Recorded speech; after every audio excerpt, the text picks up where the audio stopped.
ఇప్పుడు మకర రాశి వారికి ఏ విధంగా ఉందో తెలుసుకునే ప్రయత్నం చేద్దాం. మకర రాశి వారికి చూస్తే లగ్నాధిపతి అయిన శని ద్వితీయంలో ఉండడం, ఆయన వక్రంలో ఉండడం, నేరుగా మళ్ళీ లగ్నంలోకి రావడం, ఇవన్నీ చూస్తే శని యొక్క మకర రాశి వారికి ఏలినాటి శని ప్రభావం కొంచెం పెరుగుతుందని చెప్పాలన్నమాట.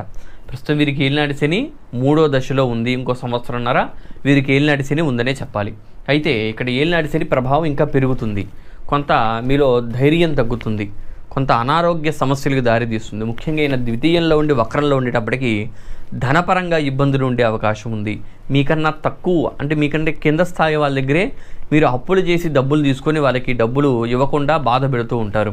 అట్లనే మీరు అప్పులు తీర్చడానికి ఇబ్బంది పడుతూ ఉంటారు, కుటుంబ పరంగా ఇబ్బందులు పడుతూ ఉంటారు, అట్లనే కుటుంబంలో ధన విషయంలో ఇబ్బందులు పడుతూ ఉంటారు. ఏది చూసినా వీరికి ఈ యొక్క సంవత్సరాంతం కూడా డబ్బుల మీద బాగా వీరి జీవితం నడుస్తూ ఉంటుందన్నమాట. డబ్బులు లేకపోవడం, డబ్బుల దగ్గర అప్పు చేయడం, అట్లనే మీకన్నా తక్కువ